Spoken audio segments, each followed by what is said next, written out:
paz. Olá, meus irmãos e irmãs de Ideal Espírita, vocês que nos acompanham aqui na Web Rádio Cristo Consolador de São Paulo, muito obrigado mesmo pela sua companhia. A nossa página Estação da Luz Espírita não tem fins lucrativos. O objetivo é a divulgação da doutrina espírita, e é por isso que reunimos aqui esse acervo de matérias espíritas, os livros da codificação, obras suplementares, entrevistas, palestras e outros trabalhos. Tudo isso exibidos nos programas das Web Rádio Estação da Luz de Natal e Cristo Consolador de São Paulo, para atender suas necessidades de estudo, pesquisa e lazer. Tudo isso sem fim lucrativo, como já dissemos. Agora, nos acompanhe aqui nesse programa a seguir.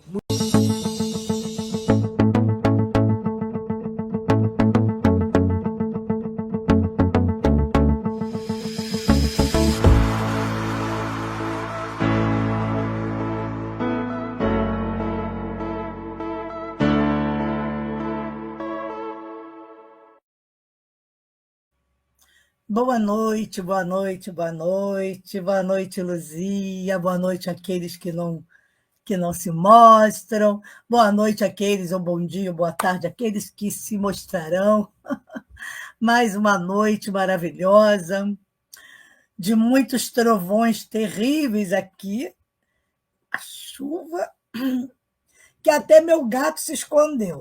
Bom, mas de qualquer forma, vamos agradecer a Deus. Oi, Catinha. Agradecer a Deus por estarmos aqui, né, reunidas mais uma noite, elevando os nossos pensamentos ao Senhor Jesus, o nosso amigo de todas as horas, de todos os momentos, que possamos, Senhor, ecoar essa reflexão de hoje, que é a última desse livro que estamos encerrando, Vida Plena, agradecendo, Senhor, essa grande oportunidade de mais uma etapa. Abençoa todos nós, encarnados e desencarnados.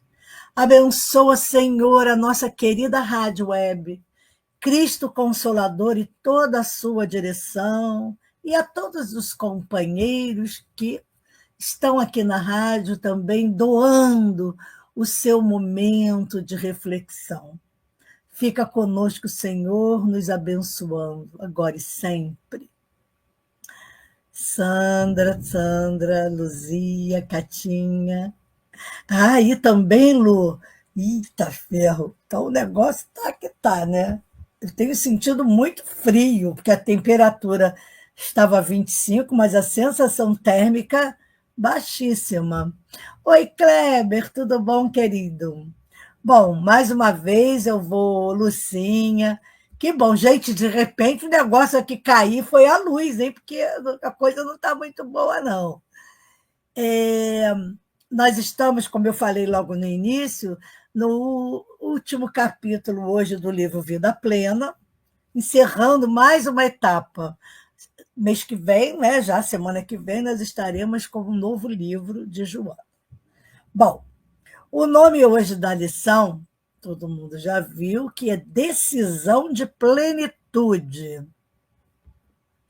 Porque o que a Joana aborda nessa temática de decisão de plenitude? Ela vai trazer, aqui também, Lucinha, ela vai trazer reflexões muito profundas sobre a nossa jornada terrena. E ela vai destacar que antes de desencarnarmos, lá no mundo espiritual, nós mesmos, olha só, a gente sabe disso, né? Nós mesmos delineamos nossa experiência na Terra. A gente pode dar, enquanto não tem caçado o nosso livre-arbítrio, a gente pode dar lá o espetáculo, dizendo, mais ou menos, pode ser assim. Aceitando, mas a gente aceita os desafios e as responsabilidades de caminhos que, embora pedregosos e arriscados, são essenciais para o nosso progresso. Então, esse é o tema de hoje. Ela enfatiza também o fato de que nós é quem solicitamos as dificuldades. Por isso que a gente não pode ficar reclamando nem chorando. Por que a gente solicita as dificuldades? Tem um propósito, que é de fortalecer nossa vontade e nos preparar para futuros enfrentamentos. André Luiz fala do mapa, né? Do mapa reencarnatório. Pois é, conhecíamos o mapa que indicava as injunções penosas que nos cabiam superar. E essa perspectiva ressalta a importância do livre-arbítrio e da nossa corresponsabilidade em nosso processo evolutivo. Tudo é nosso. Nós somos vítimas do destino, não somos vítimas do destino, perdão, mas sim arquitetos de nosso próprio crescimento, mesmo que inconscientemente, ao planejarmos as experiências que nos estão impulsionando. Então, diante desse mini resumo, vamos lá para essa decisão de plenitude.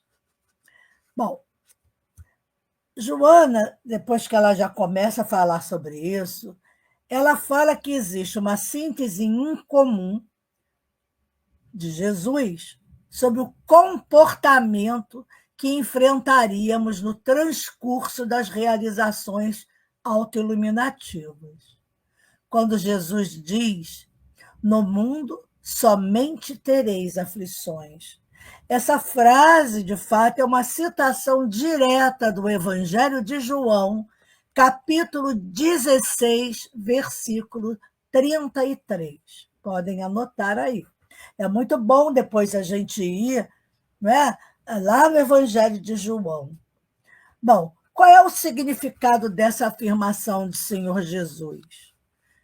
Ele diz: no mundo tereis aflições, mas tende bom ânimo, eu venci o mundo. Ao mesmo tempo que Jesus nos diz: no mundo tereis aflições, eu venci o mundo, e nos convoca ao bom ânimo, embora a Joana faça um destaque na primeira parte da frase, porque ela começa dizendo: no mundo tereis aflições, mas assim mesmo é profunda e cheia de significado, especialmente quando a gente pode analisar no contexto do pensamento de Joana de Ângeles. Nesse realismo espiritual, Jesus não prometeu uma vida isenta de problemas. Ele nunca disse isso. Pelo contrário, Jesus foi taxativo ao afirmar que as aflições seriam uma constante na experiência terrena. Essa clareza evita devaneios de facilidades ou concessões especiais, alinhando-se à ideia, tá, de que a Terra é uma escola de aprimoramento, não um paraíso de conforto. Porque tem muita gente que está aqui, não sabe nem o que está fazendo, e fica achando: oi, Ritinha, minha querida, que bom que você está aí. Fica achando que isso aqui é o mundo do gozo, o mundo do prazer. Não é bem assim. Porque existe um propósito nessas dificuldades. Porque a perspectiva de Jesus, assim como a de Joana de Ângeles, sugere que as aflições não são punições. Oi, Isabel, querida. Mas sim, veja bem o que é. Olha a delicadeza da Joana e de Jesus também. Não são punições essas aflições, mas sim ferramentas de crescimento. Se a gente começar a pensar dessa forma, então, essas ferramentas nos impulsionam a desenvolver qualidades. Quais? Como quais? A paciência, a resiliência, a fé, a compaixão e o que a Joana fala muito, a perseverança. Sem os desafios, o progresso espiritual seria muito mais lento, ou até mesmo uma estagnação, se não existissem essas ferramentas de crescimento. Então, a frase de Jesus se insere no contexto das realizações que a Joana fala, autoiluminativas. Porque as aflições, elas nos forçam, veja bem, hein? Elas nos forçam a olhar para dentro de nós, a questionar nossas crenças, a superar nossos limites e a buscar uma conexão mais profunda com o divino. Não é? Quem é o divino? Então, é nesse cadinho das dificuldades que a verdadeira luz interior pode ser forjada e manifestar. Então, vejam bem que a gente precisa ter esse propósito, né? Olhando as aflições como ferramenta. Bom, como essas ferramentas, né, no contexto dessas realizações autoiluminativas, reconhecer que as aflições fazem parte da nossa jornada, nos convidando à coragem e à aceitação.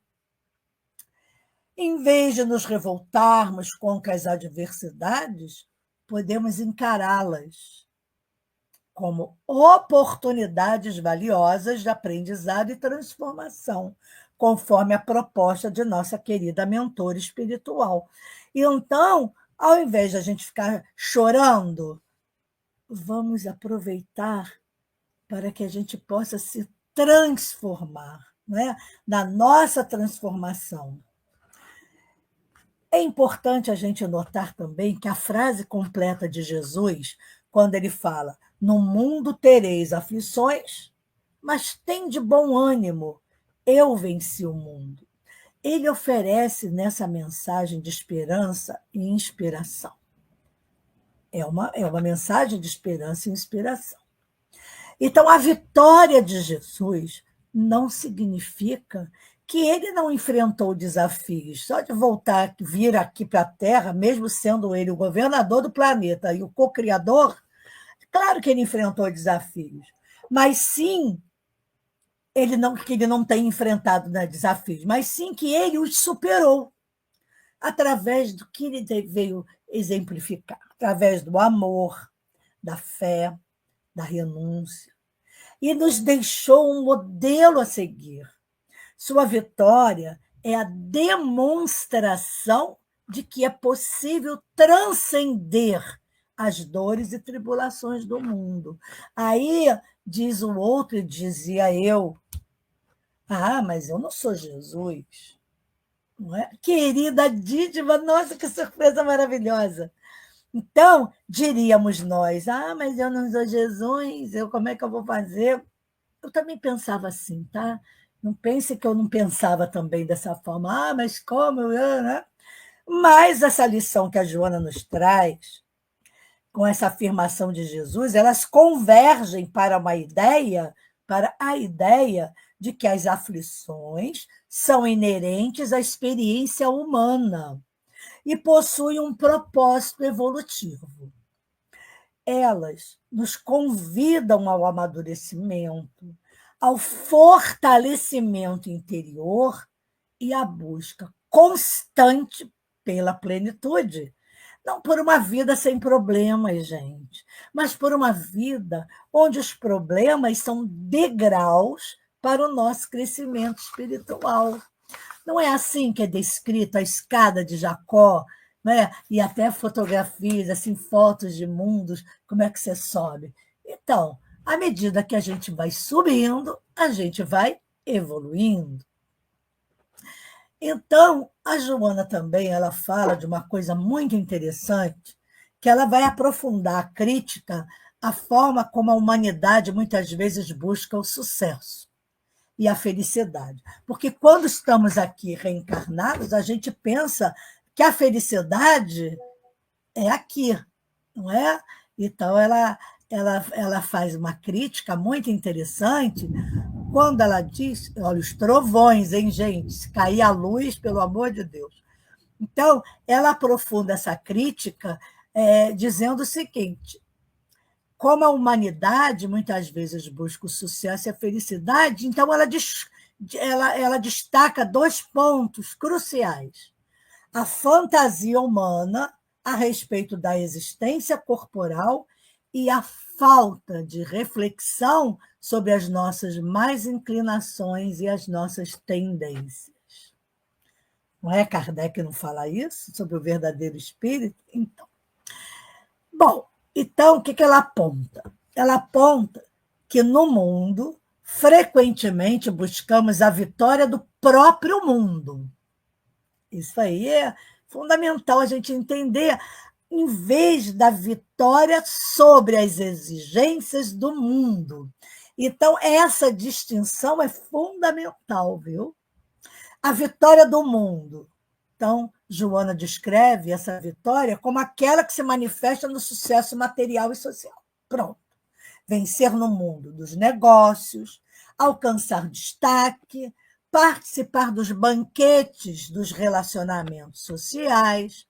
Tudo isso é visto como o ápice da realização humana. Nossa, cheguei lá.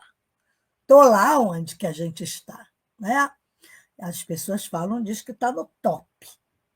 Será que a gente hoje, conhecendo a nossa querida doutrina, a gente quer esse top? Claro que a gente aqui não está desejando a miséria, gente, pelo amor de Deus. A prosperidade ela é importante, lógico, mas ela está falando da importância. Quer ver? Quando ela diz que há uma fantasia, olha só, fantasia, de que a felicidade e a plenitude residem nessas conquistas externas. O valor do indivíduo, a gente sabe que é assim, infelizmente, é muitas vezes medido por sua posição financeira, seu poder, sua fama e sua influência social. Então, essa é uma perspectiva que cria o quê? Uma ilusão de que a existência corporal tem como principal objetivo a acumulação de bens, prestígios e prazeres efêmeros. Está fazendo sentido, gente? Porque aí, quando ela fala da vitória sobre as exigências do mundo, que é um contraste, a verdadeira vitória, segundo Joana, é a aquisição dos valores espirituais, olha bem, sem abandono dos deveres humanos no mundo. Olha lá o Evangelho, como a Joana vai passo a passo com o Evangelho, né? Viver no mundo sem ser do mundo, não está lá no Evangelho?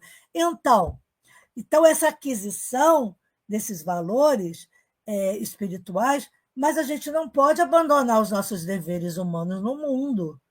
Ué, nós estamos aqui justamente para provar que os nossos deveres não é só valor, mas são deveres importantes na educação dos filhos, no acompanhamento com a família, na nossa instituição espiritual, dentro da sociedade. Nós temos aqui uma tarefa, mas que a gente não precisa sofrer, porque não temos essas aquisições materiais. Então, ela fala que não se trata de se isolar ou de renunciar à vida em sociedade, não é? Mas de viver no mundo sem ser dominado por suas ilusões. Porque a gente sabe que é o verdadeiro conflito isso, não se deixar dominar pelas ilusões, porque a vitória genuína é interna, pautada no desenvolvimento moral e ético, na prática do bem, na superação das imperfeições e na busca por um propósito maior que transcende o material. A fantasia, ela reside em confundir o sucesso externo com a verdadeira plenitude, negligenciando a dimensão espiritual da existência. Aí eu fico pensando, todos nós pensamos nisso, né? Por isso o esforço e a aflição, por isso quando Jesus diz que venceu o mundo, não é? Por que nós precisamos vencer o mundo? Nesse sentido, a gente sabe quanto é difícil, às vezes, resistir uma ilusão material, né? Que é um carro novo, reformou a casa, ou então comprou uma casa, ou adquiriu o último aparelho tecnológico. A gente sabe que ainda, mas tudo isso é cultural, viu, gente? Porque se nós pensarmos que quando crianças, né, dentro da família, ignorante ainda dos assuntos da espiritualidade, e às vezes nem tanto, damos para a criança tudo que ela quer. Olha, se você for bonzinho, mamãe, você vai ganhar esse presente. Se passar de ano, você vai ganhar um presente. Passar de ano é obrigação com quem estuda. Aliás, meu pai dizia isso, ele era muito assim radical nessa questão de dar coisas. Ele dizia assim, passou de ano, não fez nada que é sua obrigação, não vai mais nada na vida, só come e dorme, tem que estudar. E é isso, verdadeiramente, que a gente deve mostrar para os filhos. Claro que não dessa forma meio grosseira, mas dizer, meu filho, mas você tem todo o tempo, tem que aproveitar essa oportunidade que nós, os seus pais, estamos dando a você de estudar, sem precisar trabalhar. Quantas pessoas trabalham e estudam, é mais sacrificado.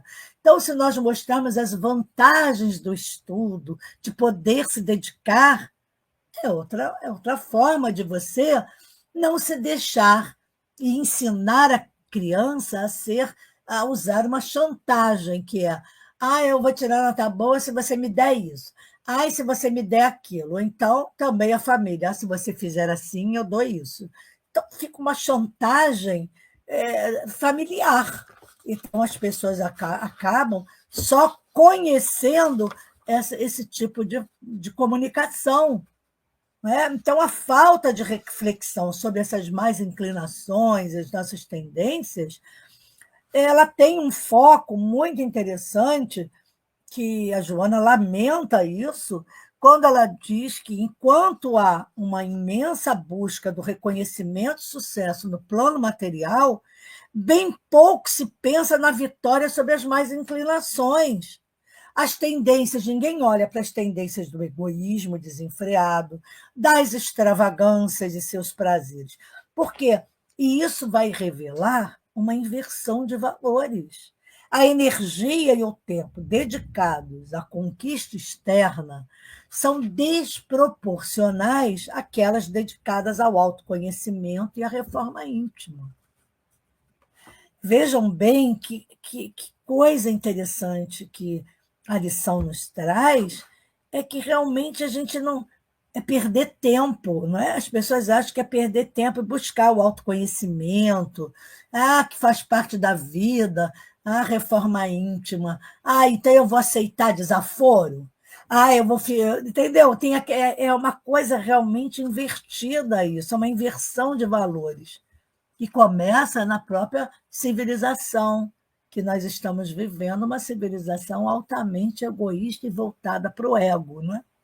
Esse egoísmo desenfreado, ele é frequentemente apontado como a raiz de muitos males, e tem no Evangelho a lição sobre o egoísmo, não é? Sendo o pai de todas esses vícios morais. Então, a busca incessante por vantagens pessoais, muitas vezes sobre os outros processos escusos e arbitrários, muitas vezes, demonstra a força dessa tendência.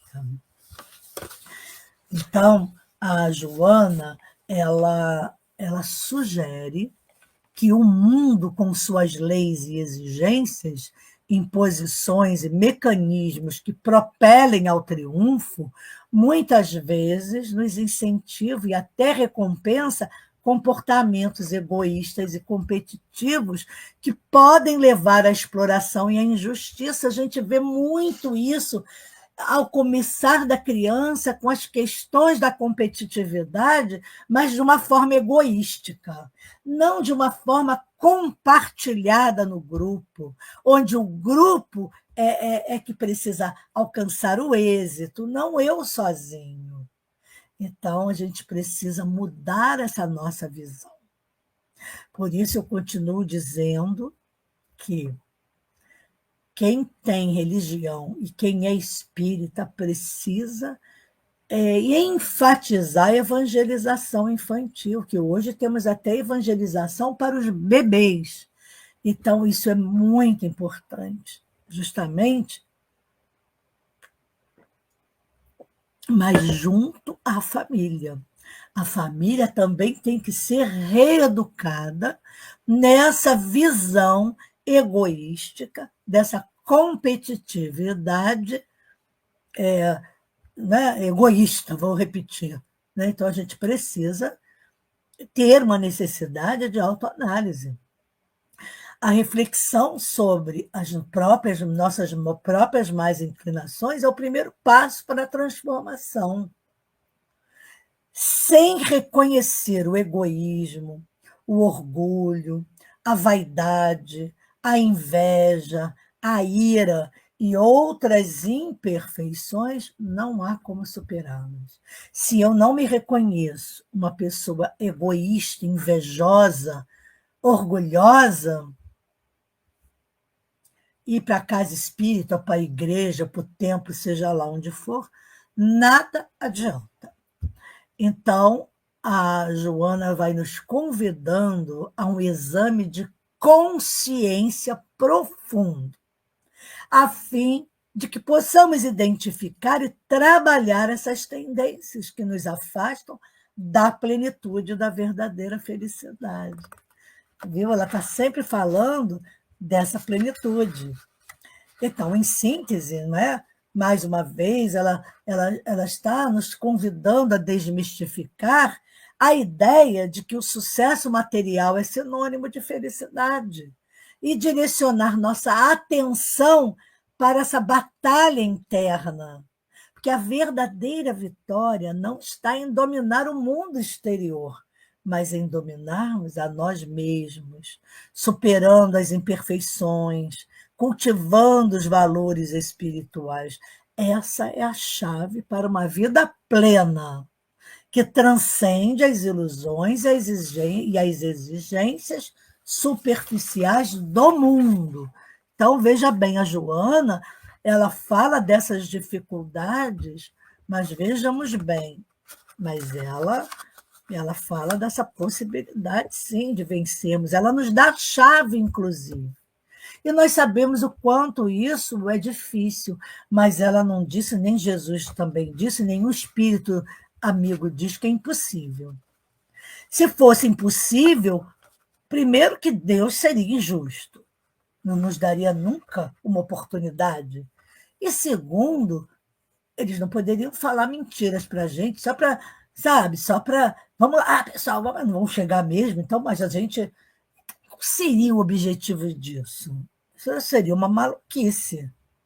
Então, é o mínimo que a gente pode é crer que verdadeiramente certo que a Joana está dizendo e os espíritos amigos.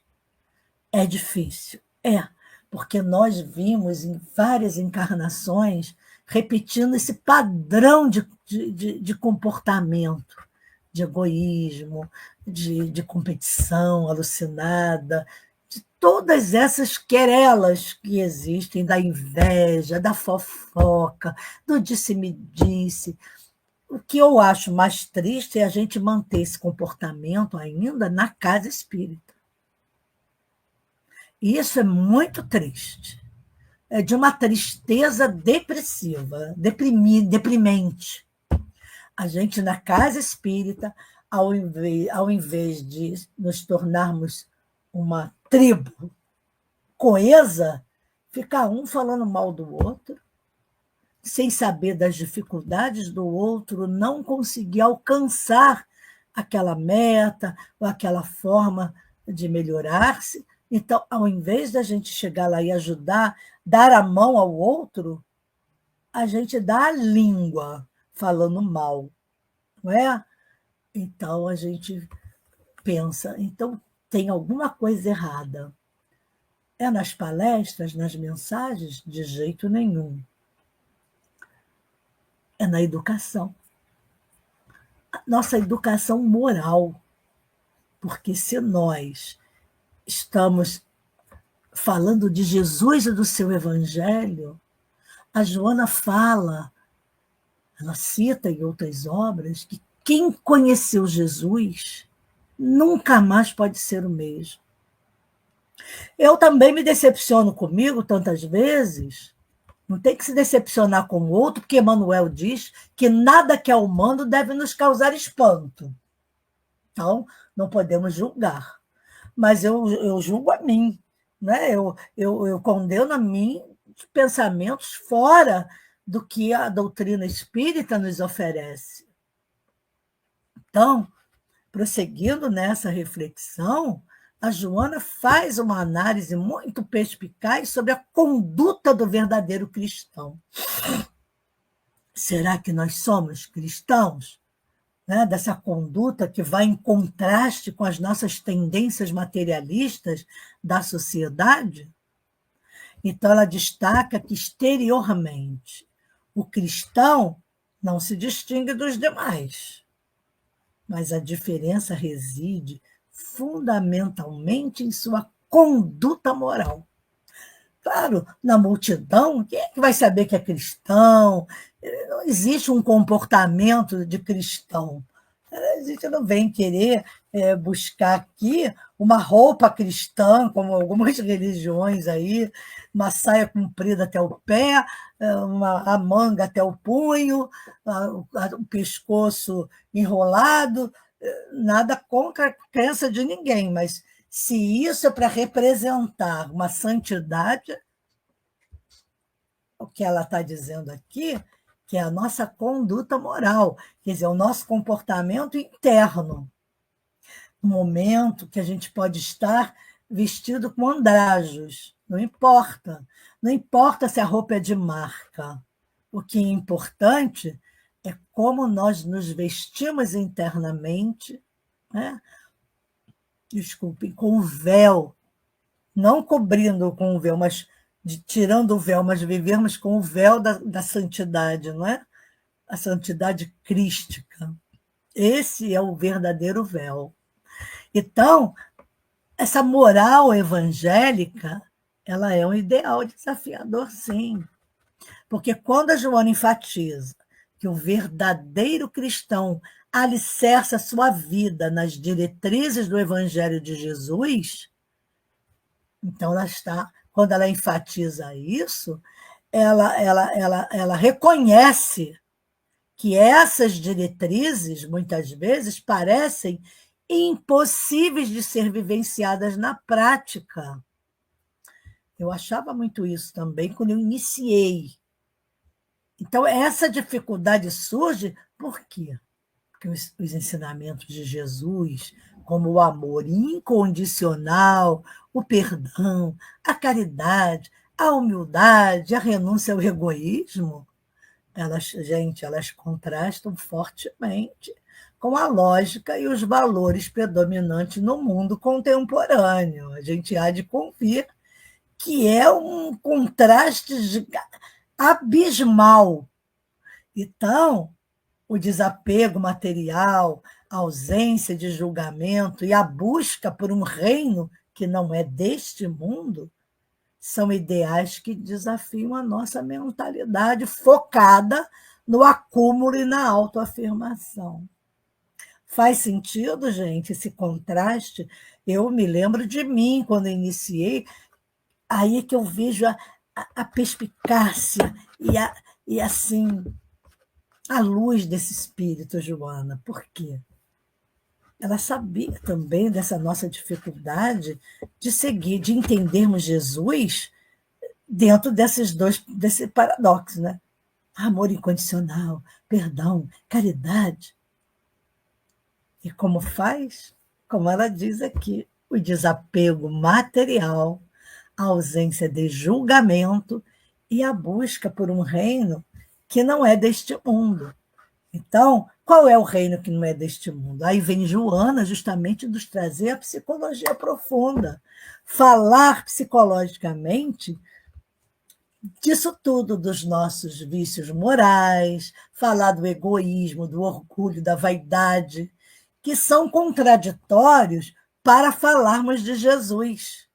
Eu volto a dizer, me sinto extremamente envergonhada quando me pego ainda com um sentimento menos nobre, mas logo eu me pego nele, porque tem que vigiar e digo, Senhor, eu falo mais com Joana às vezes assim, ai, Joana, para que você me escolheu para falar seu trabalho, para fazer esse trabalho aqui? Porque olha o que eu estou fazendo, olha o que eu estou pensando. Já é um lastro de consciência. Aí é pior, porque eu não sou mais inconsciente desses males que ainda nos afetam. Então, a Joana lamenta que o materialismo do comportamento ele tenha se enraizado profundamente no ser humano. Não é verdade? Significando que a busca por bens materiais, poder e prazeres imediatos não apenas nos dominam, né, as nossas ações, mas que também moldam a nossa percepção, né, do que é certo e errado. Então, o que a gente tem que fazer? Precisamos nos conhecer, minha amiga Dídima querida. Precisamos realmente nos desnudar diante de Deus e assumir, né, que a gente ainda não consegue, muitas vezes, ter essas atitudes saudáveis e dignas. Muito difícil manter, conservar no desapego, no perdão. Sim, ainda não é fácil, mas a gente volta a dizer: quem disse que algum desses espíritos amigos diz que é impossível? Então, se a gente fizer um exame de consciência, eu tenho certeza, viu, absoluta, que ninguém é aqui como era há 10 anos atrás. Basta uma década. Ninguém é mais igual a ontem. Porque essas atitudes saudáveis e dignas, que deveriam ser a base da convivência, elas são gradualmente substituídas por situações embaraçosas a princípio. Então, essas situações embaraçosas podem ser questionáveis. De início, podem gerar desconforto ou culpa, não é? Mas com o contínuo uso, né, com a repetição e aceitação social, esses comportamentos se tornam naturais e aceitos. Então, o que era visto como inadequado ou vergonhoso passa a ser considerado como normal, um reflexo de como a sociedade imersa nesse materialismo perde a sensibilidade para certas transgressões morais. Então, que triste, a gente acaba se acostumando, não é? O que era falta de decoro no como se vestir, como fazer, como ter o nosso comportamento ético, hoje é comum, entendeu? Termos certos comportamentos que hoje a sociedade aceita. Isso que eu saber que lentamente, mas que estamos crescendo, sim, e nos transformando, Dídima querida, porque esse é o nosso destino. Nós temos o destino da lagarta. Quando presa ao casulo, difícil, ali aprisionada, quando ela deixa de se rastejar só nos pés das plantações, quando ela vai ter seu amadurecimento, não é? Vou comparar com a gente o nosso amadurecimento espiritual, é esse momento das provas, de vencermos, de termos perseveranças, mas a perseverança é ação, tudo é ação. Quando começamos a romper o casulo que dói, e podemos abrir as asas e voar acima de tudo, tendo uma dimensão melhor da nossa vida. Eu gosto muito da comparação da lagarta, porque somos nós assim, nos seres rastejantes ainda. E quando poderemos abrir essas asas lindas e maravilhosas e voar para onde a gente quiser, deixar-nos assim, que a beleza da vida nos direcione para a beleza divina. Porque a Joana, ela diz que cada criatura, veja bem, possui o seu próprio roteiro. Né? E tudo ela examina conforme a sua capacidade de entendimento. É uma afirmação que traz uma perspectiva de individualidade e tolerância.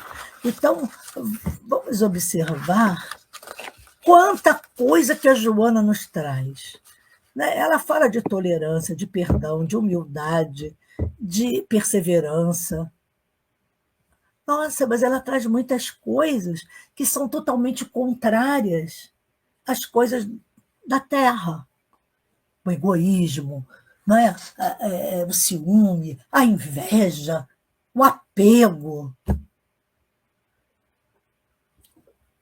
Quando ela reconhece, quando nós reconhecemos que cada pessoa também está em um estágio diferente da sua jornada evolutiva, portanto, a gente possui um nível distinto de compreensão moral e espiritual, nem todos conseguem assimilar ou vivenciar plenamente os preceitos evangélicos no mesmo ritmo ou intensidade.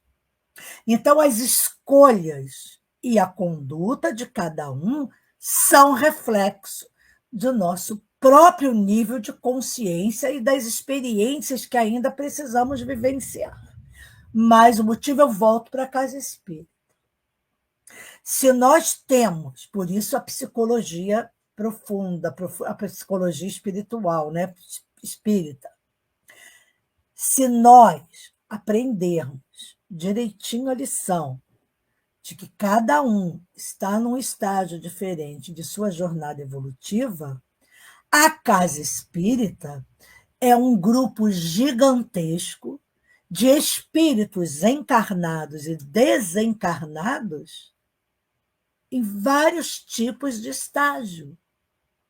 Então, se nós nos sentimos com mais compreensão desse projeto divino, a gente precisa dar a mão para o outro, em entendimento do porquê ele ainda não está num nível que ele consiga compreender.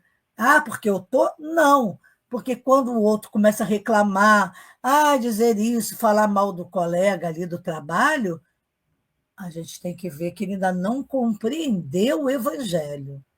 Então, a gente pode chamar essa pessoa num cantinho, não é? Como num atendimento fraterno, com um amigo, sentar-se com ele, conversar, se ele estiver no nosso grupo de estudos, para que ele não se torne um tormento dentro do grupo, para que ele agregue valores. Porque se já está procurando um lugar de espiritualidade, a casa espírita é também um lugar de espiritualidade, então é sinal de que essa pessoa está despertando, ou despertou, está despertando. Despertamento ainda não temos total, não temos, mas já temos, para quem já estuda há muito tempo e realmente está procurando, através das tarefas no bem, se especializar no bem, então nós já compreendemos aquele que ainda não captou a mensagem do mestre. Aí eu vou brincar. Lá na escolinha, né, do professor Raimundo, quando tinha aquele personagem, não captei vossa mensagem, querido mestre. E é isso mesmo. Então, quando a gente ainda não conseguiu captar a mensagem, a gente fica confuso e acha um absurdo, não é? essa contradição que é ser o bem e o mal, certo e o errado. Então, a Joana, de novo, ela acaba nos convidando sempre sobre a distinção, refletimos sobre a distinção entre a aparência e a essência na conduta humana. Então, ela nos aponta para o desafio. Olha só, gente, olha a palavra, desafio de viver o evangelho em um mundo materialista, onde a normalização de comportamentos, ela chama inadequados, é uma triste realidade. Então, ao invés de julgarmos o outro com tanta eficiência, vamos dizer que ele tem um comportamento inadequado para aquele lugar, né? Mas, como ela fala que também a doutrina nos oferece uma visão de compreensão individual, lembrando que cada um avança em seu próprio tempo e de acordo com a sua capacidade, reafirmando a importância da jornada pessoal na busca pela moralidade cristã, a jornada do herói, que Jung fala como um dos arquétipos muito importantes, a jornada do herói. Quer dizer, precisamos desse caminho, precisamos caminhar através dessa experiência. Então, mais um motivo para que a gente lembre que ninguém tem ainda a mesma capacidade, vamos reafirmar para essa pessoa a jornada dela, respeitando a sua individualidade e não querendo e não também nos colocando como nós é que sabemos, nós é que temos. Não. No momento que a gente fala isso, é sinal de que a gente nem se transformou em nada ainda, porque a verdadeira virtude, ela não se reconhece. O virtuoso, ele nem sabe que ele tem essa virtude. É automático quando ele adquire, ele é bom porque ele é bom. Ele faz isso porque faz. É tão natural ajudar o outro para aquela pessoa que já está num estado melhor que o nosso. Então, vejamos bem como é interessante, eu acho maravilhosa essa diversidade. Não é fácil conviver com a diversidade, porque nós tiramos sempre o certo ou o normal, entre aspas, que eu odeio essa palavra, normal, como o certo. Não sei, o certo para o outro, a verdade para o outro, é de uma forma, a forma como ele aprendeu. Então, se a doutrina espírita ela tem essa visão cósmica, ela vai ensinar para o outro também que a gente pode errar, que a gente existem diversidades no mundo, que as pessoas são diferentes, estão em vários graus de conhecimento. Olha aí como fica até mais fácil quando a gente chega nessa maturidade psicológica, de entendermos isso.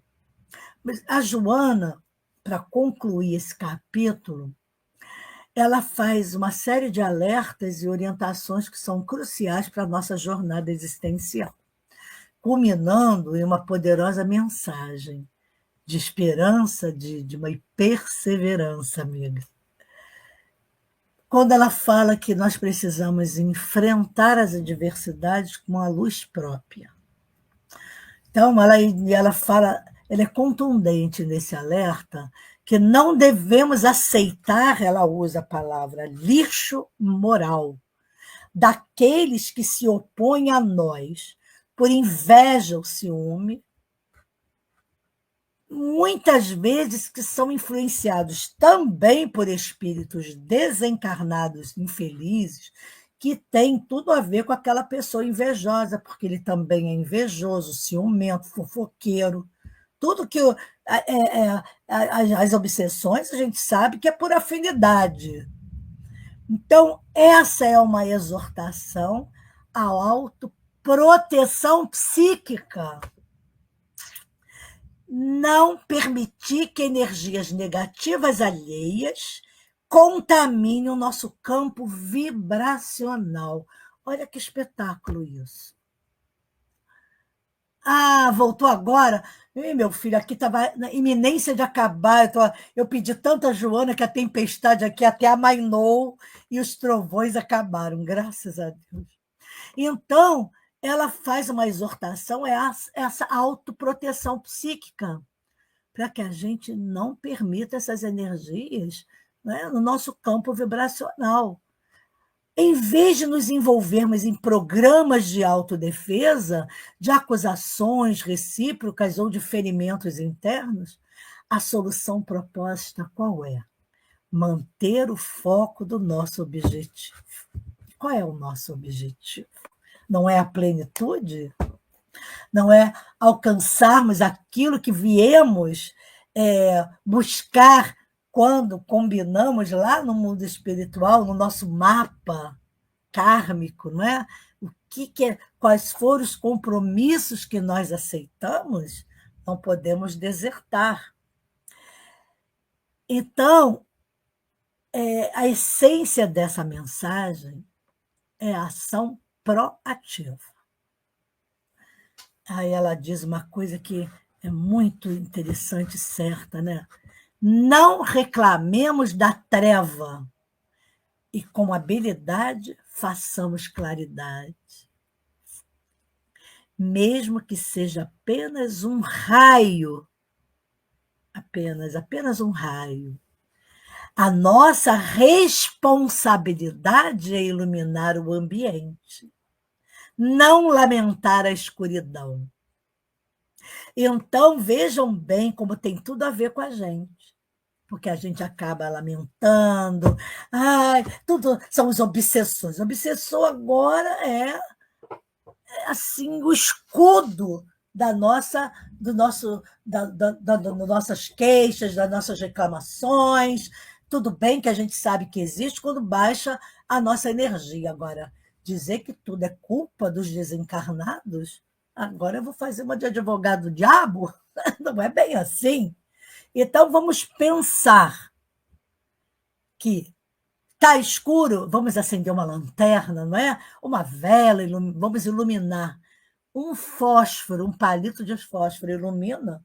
Você imagina se nós, na escuridão, né, sem luz agora, iluminaríamos o nosso ambiente, acenderíamos velas, outros têm luz de emergência. Então, basta um raio. Então, quando ela diz que essa é a postura de quem compreende que a vida, outra coisa que ela fala, é uma expedição educativa. Eu adorei isso, uma expedição. Eu fiquei me lembrando, eu fiz uma associação com aquelas pessoas que fazem expedições na África, né? E o que faz essas pessoas que vão fazer isso?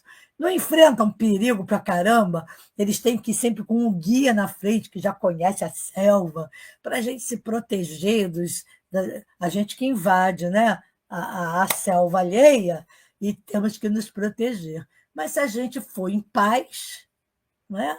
Nada pode acontecer de mal. Essa expedição educativa fomos nós que solicitamos. Essa expedição deve ser bem administrada. Olha que a Joana pensa em tudo. Tem que ser bem administrada para quê? Para que os seus resultados sejam úteis, garantindo o quê? O triunfo, mesmo diante dos mais árduos desafios. Porque é difícil andar pela selva, eu vou destruir, eu vou acabar com tudo, vou passar um trator, porque eu quero passar sem dificuldade. A natureza, os animais, né, que se lixem para lá, que se danem. Eu quero andar aqui de uma forma que nada me perturbe. Eu acabo com todo o sistema ecológico, mas eu quero o meu. Nós precisamos ter essa responsabilidade ecológica, como a Joana fala numa das lições em plenitude, olharmos tudo, olharmos a natureza, olharmos os outros, olharmos o mal como o arquétipo da grande mãe. Esse é Jung que fala dos arquétipos, mas a Joana nos traz essa questão do amor materno, de termos esse olhar materno para o próprio planeta. Olha que coisa linda! Olhar os animais, olhar uma árvore com um olhar materno. Como é o olhar materno? Não é o acolhimento, não assim, dar a vida. Esse é o amor materno. Então, a Joana, quando ela fala isso, ela fala dessa expedição educativa, ela está falando disso aí. E no final, né, finalizando, ela fala da noite das estrelas. Ela faz uma metáfora da noite das estrelas, resumindo a filosofia dela, né? Quando a noite, entre parênteses, as dificuldades, os problemas se instalam, não devemos nos queixar da escuridão, não é isso? Em vez disso, ela vai dar o segredo agora. Qual é a chave? A chave é procurar as estrelas que brilham acima de nossas cabeças, significando que elevar o olhar, buscar a perspectiva espiritual e os valores superiores que transcendem as aflições terrenas. E se olhamos para baixo, veremos apenas os desafios. Mas se erguemos o olhar para o alto, encontraremos diamantes luminescentes, ou seja, as oportunidades de crescimento, a beleza da jornada e a presença divina. Isso são os diamantes luminescentes. Então, a Joana, ela reconhece que a luta, ela usa esse termo, será perversa, parecendo intérmina, é a verdade. A gente tem esse hábito péssimo. Se estamos passando por uma luta perversa, a gente acha que não vai ter fim nunca, que vamos ficar ali vivendo aquilo. Mas tem uma solução. É manter o olhar dirigido à frente, conquistando passo a passo o terreno que devemos vencer, porque se a gente não olha para frente, vai cair no buraco. Então é bom que a gente não fique olhando para trás. É uma convocação. Perseverança inabalável. O desânimo é o maior inimigo. E por isso, a cada queda, devemos nos levantar e avançar 2 passos. Cada conquista, por menor que seja, deve ser motivo de gratidão a Deus. E quando ela fala aqui de desânimo, que é o maior inimigo, eu me lembro de uma historinha que está lá no Neio Lúcio, acho que é Jesus. Gente, eu estou tão ruim de me lembrar dos nomes, mas é porque me lembrei da história agora, senão eu tinha trazido a história, que tem são aqueles contos de fábulas, né? Então, era um homem muito trabalhador. Quem lembrar aí, já leu, coloca aí o nome do livro. É um homem trabalhador, ele vivia realmente no trabalho árduo, sem se cansar, temente ao Senhor. E o diabo maior tinha uma convocação dos diabos, o maior e os menores. É muito engraçado. O diabo maior estava andando para lá e para cá. Não é possível. Já fiz de tudo para esse homem se rebelar contra o trabalho, contra essa vida que ele leva, que eles achavam que aquela vida, e eles queriam denegrir o Senhor. E aí, o diabo menor, todo abusado, eu tenho a solução. O diabo maior olhou para ele como quem diz, como se eu, o grande diabo, não conseguir nada, qual é seu plano? Deixa comigo, chefe. Deixa comigo. Aí, como ele não tinha mais nada a perder mesmo, porque o cara continuava com fé, com esperança, tudo isso, Ele aproveitou, olha aí, a brecha, isso é uma metáfora, hein? A brecha são outras coisas. Ele acabou do seu trabalho, ele foi descansar. Ele resolveu se deitar na sombra de uma árvore gostosa, aquela refrescância aí. Ai, Senhor, obrigada, mas ele sentiu um cansaço. Sabe aquela, não é ainda o desânimo, mas aquela coisa assim, como quem diz, né? Puxa, ai, como eu queria descansar. Quantas vezes nós fazemos isso? Eu faço isso também. Quando eu acabo tudo, ai, como é bom só ficar descansando. Daqui a pouco eu já enjoei de descansar, mas a gente pensa, o diabo menor, sabido, pegou esse ganchinho. Aí eu instalou nele o desânimo. É sim, descansa, você já trabalhou muito. Agora está na hora de descansar. Não, você já fez tudo o que tinha que fazer. Aí começou a instilar no homem Jesus no lar. Ah, não, não é Jesus no lar, não. O Jesus no lar, querida Tereza, que bom, não é um outro, eu acho que é o Alvorada Cristã, do Nélio Lúcio também. O Jesus no lar são são o Evangelho de Jesus com os seus discípulos, com aquelas pessoas que se reuniam ali na casa de Simão Bar-Jonas para dirimir dúvidas. Jesus não usava esse tipo de contos, mas eu acho que é a alvorada cristã, amiga. Então, ele começou ali instigando, instigando, e aí o nosso querido amigo ficou descansando até morrer. Vejam só que coisa interessante.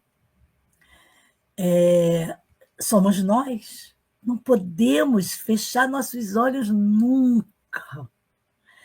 Porque qual é o desfecho desse capítulo, para encerrarmos? É uma promessa de vitória e liberdade no amor. A Joana de Ângeles afirma que seremos livres quando vencermos a nossa própria escravidão, as nossas imperfeições, o egoísmo, os medos, e conseguimos amar sem restrições. Difícil, né? Essa liberdade verdadeira, essa é a liberdade verdadeira que se manifesta na capacidade de transcendermos os próprios limites e de nos conectarmos genuinamente com o próximo e com o divino. Então, a Joana conclui que a caminhada não para. A conquista que nos aguarda é o infinito. Isso aqui é espetacular. Por isso que não podemos desanimar. Essa frase final que ela fala, que é um convite à expansão contínua da consciência, a compreensão de que a evolução é um processo sem fim e que a verdadeira plenitude reside na busca incessante pelo aprimoramento e pela união com a fonte divina, que é Deus. Então, o triunfo final não é um ponto estático, mas a própria jornada rumo ao amor incondicional e à infinitude. Graças a Deus que a lição me tocou muito para mim, pessoalmente. Achei que ela veio agora num momento até muito importante na minha vida, uma fase que todos nós passamos. Então, eu agradeço a presença de todos. O like é gratuito, viu? Apertar ali o botãozinho. Vamos impulsionar, vamos compartilhar nosso canal e agradecer a Deus por essa bendita oportunidade de estarmos aqui com Joana de Ângeles, refletindo sobre temas tão importantes para todos nós. Por isso pedimos ao Senhor Jesus que ilumine o nosso planeta. Um raio do seu amor pode, com certeza, iluminar a Terra.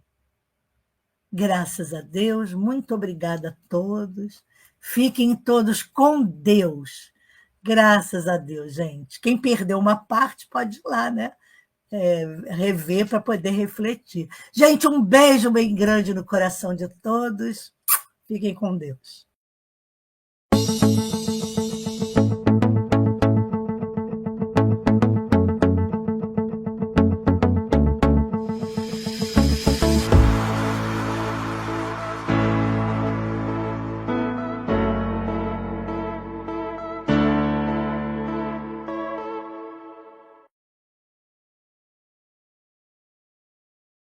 Chegamos ao final do nosso programa. Muito obrigado por ter nos acompanhado nesse trabalho e aguardo você na próxima atração.